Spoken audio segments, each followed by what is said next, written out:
Hello everyone, welcome back to the channel. आज की इस वीडियो में हम बात करने वाले हैं चीफ जस्टिस ऑफ इंडिया और इनके साथ ही, क्योंकि अभी ये अपॉइंट हुए हैं हमारे नए चीफ जस्टिस, जिनका नाम है DY चंद्रचूड़। और ये कौन से हमारे CJI हैं? 50th, ठीक है, 50वें हमारे CJI हैं, मुख्य न्यायाधीश हैं। तो इनके अलावा हम इनके बारे में भी बात करेंगे और सुप्रीम कोर्ट की भी कुछ बेसिक चीज़ें देखेंगे। तो शुरुआत करते हैं। सबसे पहले देखें कि अभी हम बात क्यों कर रहे हैं इस टॉपिक की, क्योंकि अभी जस्टिस धनंजय यशवंत चंद्रचूड़, या फिर इन्हें DY चंद्रचूड़ के नाम से फेमसली जाना जाता है, ये हमारे 50वें चीफ जस्टिस ऑफ इंडिया बन गए हैं। और इन्होंने रिसेंटली अपनी शपथ ली है किसके सामने? प्रेसिडेंट द्रौपदी मुर्मू के सामने। किन्हें सक्सीड किया है इन्होंने? इनसे पहले कौन थे? हमारे 49th जो CJI थे वो थे जस्टिस UU ललित, और उनकी जगह पर 50वें बन गए हैं DY चंद्रचूड़। इनका जो टर्म है वो लगभग 2 साल तक रहने वाला है। 10 नवंबर 2024 तक इनका टर्म रहने वाला है, कार्यकाल रहने वाला है। तो अभी 2 साल तक तो आपको नया चीफ जस्टिस याद नहीं करना है। एक इनके बारे में इंपॉर्टेंट चीज़ याद रखिएगा, इनके फादर जो थे YV चंद्रचूड़, ये अभी तक के लॉन्गेस्ट सर्विंग CJI रहे हैं। और आप टाइम पीरियड याद रख सकते हैं, फरवरी 1978 से जुलाई 1985 तक ये चीफ जस्टिस ऑफ इंडिया थे भारत के, ठीक है। और यहाँ पर आप देख सकते हैं ये हैं हमारे नए चीफ जस्टिस DY चंद्रचूड़, और ये हमारे इनसे पहले वाले 49th चीफ जस्टिस हैं UU ललित, ठीक है। नेक्स्ट देखें, आगे बात करें तो कुछ इंपॉर्टेंट जजमेंट्स हैं जो इनके द्वारा या फिर इनके बेंच में इनके उपस्थित रहते हुए दी गई थी, जिनके लिए इन्हें याद किया जाता है। तो एक बार वो सभी देख लेते हैं। तो जजमेंट जो आई थी रिसेंटली, जैसे कि अयोध्या लैंड डिस्प्यूट का जो जजमेंट आया था, उस बेंच में भी ये शामिल थे। राइट टू प्राइवेसी का जो जजमेंट आया था, उसमें भी जो 9 जज कॉन्स्टिट्यूशनल बेंच थी, जिसने राइट टू प्राइवेसी को फंडामेंटल राइट घोषित किया था। कौन सा केस था? KS Puttaswamy versus union of India case. ये जो 9 जज बेंच थी, इसमें भी इन्होंने ये शामिल थे, इस बेंच में भी। इसके अलावा एक बेंच ने निर्णय दिया था medical termination of pregnancy act के तहत, इस बेंच को भी इन्होंने हेड किया था। इसके तहत इन्होंने अनमैरिड वुमेन को अबॉर्शन के लिए जो टाइम पीरियड है वो बढ़ा दिया था, 20 से बढ़ाकर 24 हफ्ते का कर दिया था। इसके अलावा DY चंद्रचूड़ ये उस बेंच में भी शामिल थे जिसमें एक बहुत इंपॉर्टेंट जजमेंट दिया गया था। कौन सा? डिक्रिमिनलाइज किया गया था सेम सेक्स रिलेशन को। सेक्शन 377 IPC का जो है, इसे हटा दिया गया था, इसे डिक्रिमिनलाइज कर दिया गया था। तो ये वाला जो डिसीजन दिया गया था, इसमें भी, इस बेंच में भी ये शामिल थे।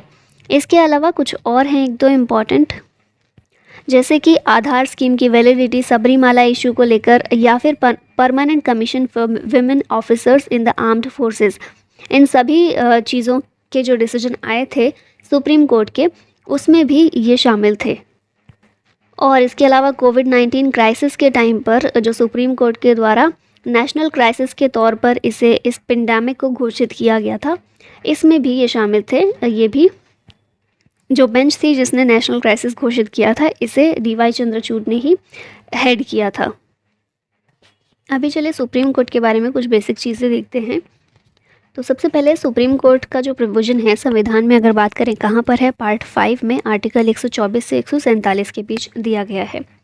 जो जजेस होते हैं सुप्रीम कोर्ट के, इन्हें अपॉइंट किया जाता है बाय प्रेसिडेंट, ठीक है। हमने अभी देखा भी, ओथ जो है वो भी दिलवाई जाती है प्रेसिडेंट के द्वारा। हमने देखा था रिसेंटली, जस्टिस जो हमारे नए हैं चीफ जस्टिस DY चंद्रचूड़, उन्हें शपथ किसने दिलवाई? किसके सामने उन्होंने शपथ ली? प्रेसिडेंट के सामने। जो CJI है, किसके द्वारा अपॉइंट किया जाता है? प्रेसिडेंट के द्वारा, आफ्टर कंसल्टेशन विद सच जजेस of supreme court and high court as it deems necessary, ठीक है। जो जजेस होते हैं सुप्रीम कोर्ट के या फिर CJI, उसे रिमूव किया जा सकता है from his office by president on the recommendation of parliament. CJI को अपॉइंट किया जाता है by president of India under clause 2 of article 124। ये याद रखिएगा, आर्टिकल 124 का क्लॉज 2, इसके तहत CJI को अपॉइंट किया जाता है बाय प्रेसिडेंट। नेक्स्ट देखें तो CJI के अलावा जो अदर जजेस हैं, उन्हें भी प्रेसिडेंट के द्वारा ही नियुक्त किया जाता है, लेकिन इसमें कंसल्टेशन किसकी? चीफ जस्टिस की कंसल्टेशन भी ली जाती है, ठीक है, डिफरेंस याद रखिएगा, जब प्रेसिडेंट सीजेआई को अपॉइंट कर रहा है तो अदर जजेस of the supreme court and high courts जिन्हें वो ज़रूरी समझे उनसे कंसल्टेशन ली जाएगी। लेकिन जब सीजेआई को अपॉइंट कर दिया जाएगा उसके बाद अगर अदर जजेस को अपॉइंट करना है तो उसके लिए सीजेआई की भी कंसल्टेशन ज़रूरी है। Consultation with the CJI chief justice is obligatory, ये चीज़ याद रखिएगा, in the case of the appointment of a जज other than chief justice. Other जजेस को अपॉइंट करना है तो सीजेआई की कंसल्टेशन लेनी ही पड़ेगी, ये ऑब्लिगेटरी है। और एक इफेक्ट भी आप याद रख सकते हैं, फर्स्ट वुमेन जज of supreme court of India and also in Asia, Asia में भी ये पहली विमेन जज रही हैं सुप्रीम कोर्ट की। कौन, इनका नाम क्या है, फातिमा बीवी, और ये अपॉइंट की गई थी सुप्रीम कोर्ट में इन 1959 में। ठीक है, नेक्स्ट अगर देखें डीवाई चंद्रचूड़, ये करंट हमारे 50th chief justice of India हैं, 50वें। अगर बात करें कि स्ट्रेंथ कितनी है सुप्रीम कोर्ट की, कितने जजेस हैं टोटल, तो स्ट्रेंथ जो है 34 है। 2019 में ही ये स्ट्रेंथ बढ़ा दी गई थी, 30 से बढ़ाकर 34 कर दी गई थी। 34 में कौन कौन है, 33 जजेस प्लस एक सीजीआई, तो ये सब मिला के, सारे जजेस मिला के हैं 34, और ये है सुप्रीम कोर्ट की maximum strength. Parliament of India के पास ये पावर है कि ये सुप्रीम कोर्ट की पावर को या तो बढ़ा सकती है या घटा भी सकती है। ठीक है, और पावर के अलावा जो नंबर्स हैं ना जजेस के, जैसे मैंने भी बताया 2019 में 34 कर दिए गए, तो ये जो पावर है, ये नंबर्स को घटाना बढ़ाना, ये किसका काम है, पार्लियामेंट ऑफ इंडिया, भारतीय संसद के पास ये पावर होती है, शक्ति होती है। ओथ की बात करें तो ये हमने पहले ही बात कर ली है, ओथ जो है सुप्रीम कोर्ट के जज के द्वारा ली जाती है in front of president, president के द्वारा ओथ दिलाई जाती है, शपथ दिलाई जाती है। आगे थोड़ी और डिटेल की बात करें तो सुप्रीम कोर्ट के पास अपीलीय क्षेत्राधिकार होता है, एपेलेट ज्यूरिस्डिक्शन होता है, जिसके तहत सुप्रीम कोर्ट जो भी लोअर कोर्ट्स हैं यहाँ की हियरिंग्स को अपील करने के बाद, वहाँ जो भी हियरिंग हुई है, वहाँ जो फैसला सुनाया गया है, उनके अगेंस्ट अपील की सुनवाई करने का काम ये किसका है, सुप्रीम कोर्ट का है। और लोअर कोर्ट्स में जो हाई कोर्ट्स हैं वो भी आ जाती हैं, कुछ केसेस हाई कोर्ट्स के केसेस भी सुप्रीम कोर्ट में लाए जाते हैं by constitutional, civil, criminal and special permission. अब यहाँ पर हाई कोर्ट्स की बात हुई है तो भारत में कुल कितने हाई कोर्ट हैं, 25 हाई कोर्ट्स हैं।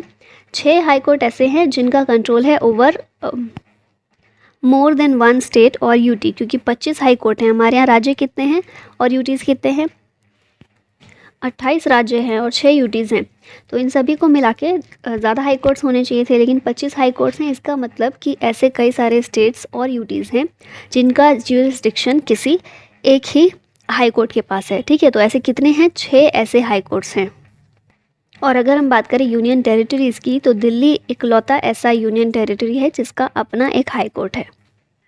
हर एक हाई कोर्ट में उनके चीफ जस्टिस और अदर जजेस होते हैं और इनको अपॉइंट किया जाता है by the president of India.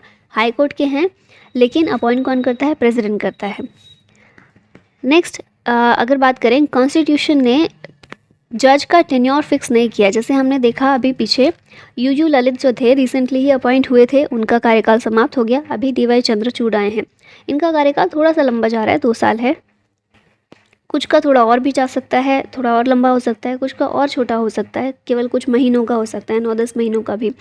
तो इससे ये साबित होता है, ये पता चलता है कि कॉन्स्टिट्यूशन में टेन्योर फिक्स नहीं किया गया है कि कोई भी चीफ जस्टिस अगर बन रहा है तो वो 2 साल अपने कार्यकाल पूरा करेगा, 2 साल के लिए या फिर कितने टाइम के लिए, तो ये फिक्स नहीं किया गया है। 3 चीज़ें बोली गई हैं, 3 प्रोविजंस दिए गए हैं इस चीज़ के बारे में। कौन से प्रोविज़न हैं कि 25 साल 25 तो बहुत कम हो जाएगा, इतने में तो बनता ही नहीं है कोई। 65 साल की उम्र तक कोई व्यक्ति मुख्य न्यायाधीश के रूप में अपने पद पर रह सकता है। ठीक है, दूसरी चीज़ ये है कि वो रिज़ाइन कर सकता है अपने ऑफिस से by writing to the president, president को अपना त्यागपत्र सौंपकर वो रिज़ाइन कर सकता है। और तीसरी चीज़ ये बोली गई है कि उसे हटाया भी जा सकता है, चीफ जस्टिस को या जजेस को हटाया भी जा सकता है from his office by the president on the recommendation of the parliament.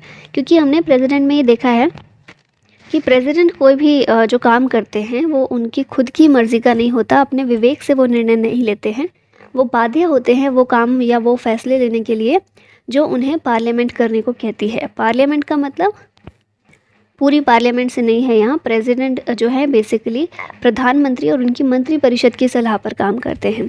ठीक है, तो ये चीज़ें याद रखिएगा। अभी क्वालिफिकेशंस देख लेते हैं जजेस की क्या होती है। तो कुछ क्वालिफिकेशन है जो बताई गई हैं। सबसे पहले तो he should be a citizen of India, उसके बाद he should have been a जज ऑफ अ हाई कोर्ट और high courts in succession for 5 years. 5 साल तक किसी हाई कोर्ट में जज के रूप में उन्होंने काम किया हो। अगर ये वाली क्वालिफ़िकेशन नहीं है तो ये भी हो सकता है कि 10 साल तक हाई कोर्ट में एडवोकेट के रूप में उन्होंने काम किया हो और प्रेसिडेंट की नज़रों में वो व्यक्ति एक डिस्टिंग्विश्ड ज्यूरिस्ट हो। ठीक है, तो ये क्वालिफ़िकेशंस चाहिए एक जज बनने के लिए। अभी आर्टिकल्स कुछ हैं जो इम्पोर्टेंट हैं, हम बात कर लेते हैं। तो सबसे पहले आर्टिकल 124 जो कि establishment and constitution of supreme court की बात करता है। फिर है 126 जो एक्टिंग चीफ जस्टिस की बात करता है। अगर मान लीजिए चीफ जस्टिस किसी भी कारणवश अपने पद पर नहीं हैं या पद से हट गए हैं, जैसे कि फॉर एग्जांपल अगर मान लीजिए मृत्यु हो गई है किसी चीफ जस्टिस की पद पर रहते हुए या फिर वो बीमार हो गए हैं, तो उस टाइम पर एक्टिंग चीफ जस्टिस को कुछ समय के लिए नियुक्त किया जाता है और उसके बाद फिर नए मुख्य न्यायाधीश को चुन लिया जाता है। तो इसी की बात किस में की गई है? 126 में। फिर है 127 एडहॉक जजेस की बात की गई है। एडहॉक जजेस होते हैं कुछ समय के लिए जजेस बनाया जा रहा है, किसी एक विशेष काम के लिए, किसी एक विशेष पर्पस के लिए कुछ व्यक्तियों को जो पहले जज रह चुके हैं उन्हें जज बनाया गया है। तो विशेष परिस्थितियों में सहायता के लिए ये व्यवस्था की गई है आर्टिकल 127 में। फिर है 129, इसमें बोला गया है SC to be a record of court of record, यानी कि सुप्रीम कोर्ट अपने जो भी फैसले सुनाती है, जो भी निर्णय लिए जाते हैं सुप्रीम कोर्ट के द्वारा, उन सभी को रिकॉर्ड के तौर पर रखा जाएगा ताकि आगे कुछ भी दुविधा उत्पन्न होती है उस विषय से रिलेटेड तो उस दुविधा को उन फैसलों के आधार पर जो रिकॉर्ड किए गए हैं उनके आधार पर उस दुविधा को समाप्त किया जाए। समझ में आ रहा है ना मैं क्या बोल रही हूँ? तो कोर्ट ऑफ रिकॉर्ड के रूप में भी सुप्रीम कोर्ट को जाना जाता है और ये किस में बताया? आर्टिकल 129 में। फिर आर्टिकल 147, इसमें ये शक्ति दी गई है सुप्रीम कोर्ट को टू इंटरप्रेट द कॉन्स्टिट्यूशन। ठीक है, कॉन्स्टिट्यूशन को इंटरप्रेट करने की, कॉन्स्टिट्यूशन की व्याख्या करने की शक्ति किस में है? इंपॉर्टेंट है, याद रखिएगा 147 में। उसके बाद एक इम्पॉर्टेंट अमेंडमेंट हुआ था जो कि है 15th कॉन्स्टिट्यूशनल अमेंडमेंट। इसमें हाई कोर्ट के जजेस की रिटायरमेंट एज को 60 से बढ़ाकर 62 कर दिया गया था। ठीक है, तो ये याद रखिएगा 62 जो एज है ये हाई कोर्ट के जजेस के लिए है और 65 सुप्रीम कोर्ट के जजेस के लिए है। इस उम्र से ज़्यादा का व्यक्ति चीफ जस्टिस बना नहीं रह सकता है। ठीक है, 65 साल की उम्र तक ही सुप्रीम कोर्ट का कोई व्यक्ति मुख्य न्यायाधीश बना रह सकता है। फिर उसके बाद एक इम्पॉर्टेंट अमेंडमेंट हुआ था 7th कॉन्स्टिट्यूशनल अमेंडमेंट।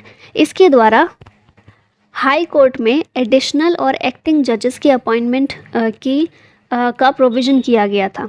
ठीक है, और इसके अलावा ये अमेंडमेंट इसलिए इम्पॉर्टेंट है क्योंकि इसी अमेंडमेंट में 7th कॉन्स्टिट्यूशनल अमेंडमेंट के ज़रिए कहा गया था कि एक कॉमन हाई कोर्ट हो सकता है फॉर 2 और मोर स्टेट्स। आगे जो हमारा आर्टिकल है 131, ये बात करता है original jurisdiction of supreme court की। फिर है आर्टिकल 32, ये रिट ज्यूरिस्डिक्शन बताता है। सुप्रीम कोर्ट जो रिट जारी करता है ना, सुप्रीम कोर्ट भी जारी करता है, हाई कोर्ट भी। सुप्रीम कोर्ट की पावर है 32 में और हाई कोर्ट की पावर है 226 में, 226 में रिट ज्यूरिस्डिक्शन की।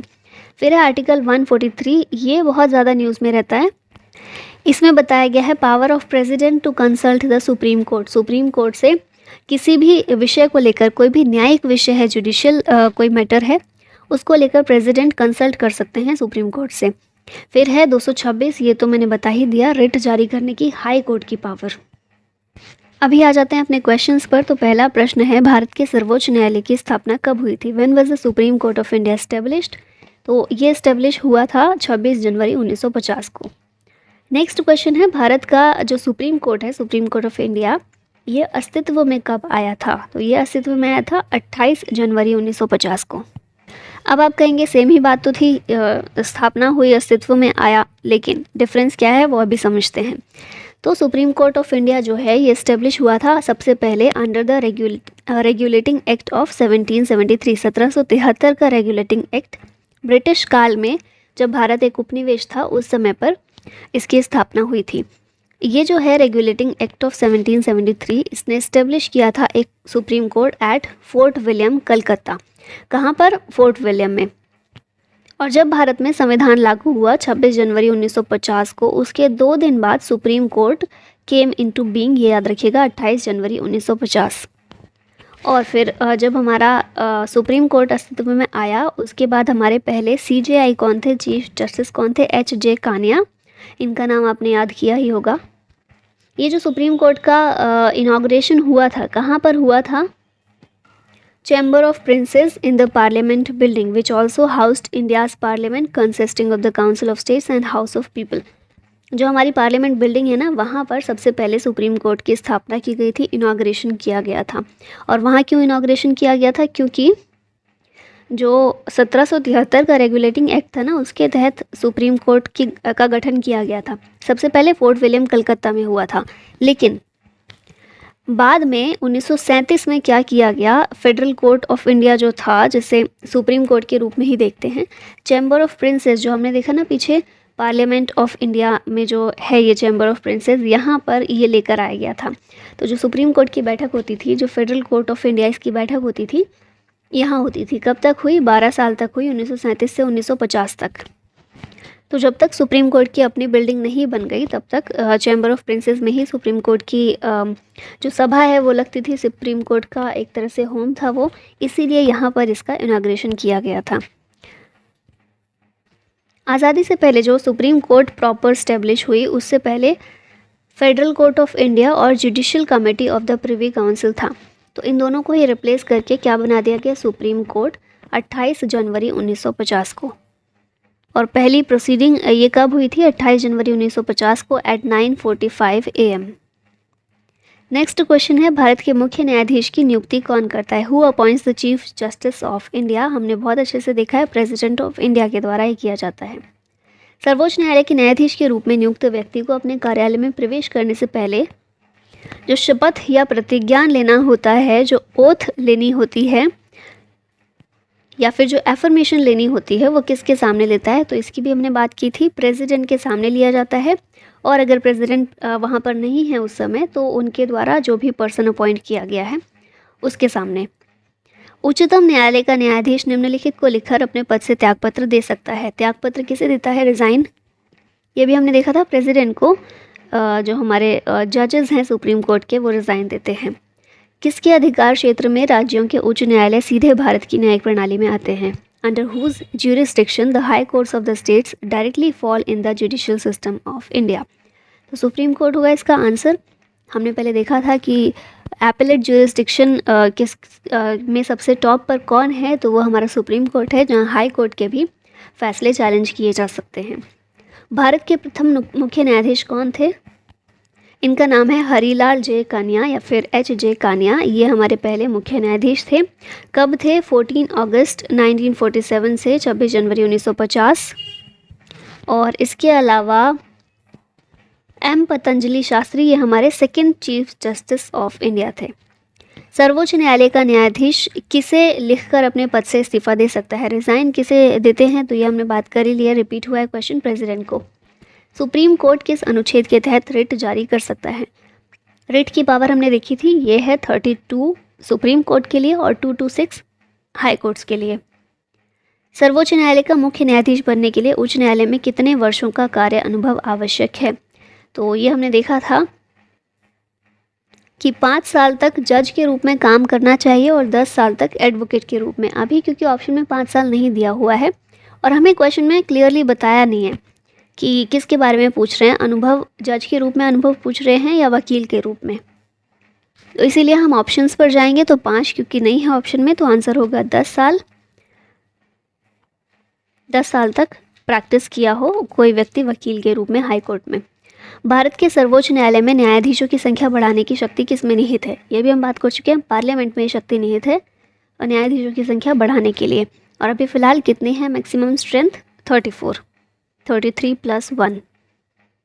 वर्तमान में CJI सहित भारत के सर्वोच्च न्यायालय में कितने न्यायाधीश हैं? तो अभी कितने हैं? 34 न्यायाधीश हैं, हम बात कर चुके हैं इसके बारे में। आज़ादी के बाद से भारत की कितनी महिला मुख्य न्यायाधीश रह चुकी हैं? इम्पॉर्टेंट क्वेश्चन है। अभी तक हमारे देश में एक भी महिला मुख्य न्यायाधीश नहीं रही है। ठीक है, चीफ जस्टिस की बात करें, अब आप कहेंगे फ़ातिमा बीवी तो थी, तो फ़ातिमा बीवी जो थी वो पहली जज थी सुप्रीम कोर्ट की, चीफ जस्टिस नहीं थी। ठीक है, there is a difference between जजेस एंड CJI। नेक्स्ट क्वेश्चन है, भारत के मुख्य न्यायाधीश का वेतन कितना है? तो ये वेतन कितना है? 2.8 लाख पर मंथ है। फ़िलहाल 33.5 लाख के लगभग होता है पर एनम। ठीक है, तो इसी के साथ ये वीडियो हमारी आज की ख़त्म होती है। मिलते हैं किसी नए वीडियो में नए टॉपिक के साथ। Thank you so much watching the video. जय हिंद।